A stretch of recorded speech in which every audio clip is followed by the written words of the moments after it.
Have you ever looked around you and wondered what everything is made of? A book, a chair, a glass of water, and even the air around you all have something in common.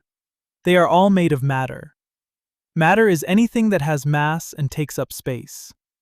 Matter can exist in four main states: solid, liquid, gas, and plasma. Let's discover what makes each one different. First, let's look at solids. A solid has a definite shape and a definite volume. Its particles are packed tightly together, so they do not move freely.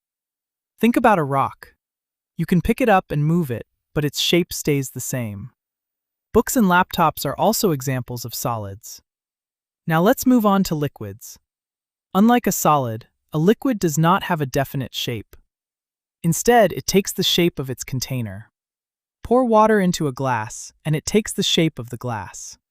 Pour it into another container, and its shape changes again. But even though its shape can change, a liquid still has a definite volume. Its particles are close together, but they can move around one another. Water, cooking oil, and cologne are all examples of liquids. Next comes gas. A gas has no definite shape and no definite volume. Its particles are far apart and can move freely. Because of this, a gas can spread out and fill the space available to it. Air is a gas mixture that surrounds us every day. Helium gas and water vapor are other examples. But there's one more state of matter: plasma. Plasma is made of very hot gases in which the particles have an electric charge. Plasma can glow and conduct electricity. You can find examples of plasma in some amazing places, including lightning, the sun, and stars. So now we have our four main states of matter: solid, liquid, gas, and plasma. But can matter change from one state to another? Yes, and temperature plays an important role. Temperature is a measurement that tells us how hot or cold a material is. When the temperature of a material changes, its state may also change.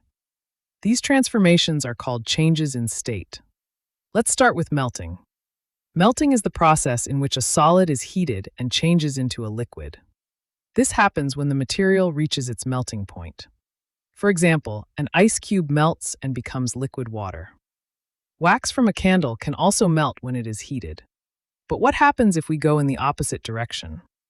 That's called freezing. Freezing is the process in which a liquid is cooled and changes into a solid. This happens when the material reaches its freezing point. Water freezing into ice is a familiar example. Juice can also freeze and become a delicious popsicle. Now let's add heat again. When a liquid is heated and changes into a gas, the process is called evaporation. In the lesson, this change is described as occurring when the material reaches its boiling point. Boiling water is one example. Drying clothes is another example of evaporation. Finally, we have condensation. Condensation is the process in which a gas is cooled and changes into a liquid. This happens when the material reaches its condensation point. Have you ever noticed tiny drops of water called dew in the morning? That's an example of condensation. Cloud formation is another example. So let's remember: a solid has a definite shape and volume. A liquid has a definite volume but takes the shape of its container. A gas has no definite shape or volume. And plasma is made of very hot, electrically charged particles. Matter can also change from one state to another. Solid to liquid is melting, like ice turning into water. Liquid to solid is freezing, like water turning into ice. Liquid to gas is evaporation, like water changing into water vapor. Gas to liquid is condensation, like water droplets forming on a cold surface. But wait, matter has two more cool tricks. Solid directly to gas is sublimation, like dry ice turning into gas. And gas directly to solid is deposition, like frost forming on a cold surface. Now think about the world around you. How many examples of solids, liquids, gases, and plasma can you name? Matter is everywhere.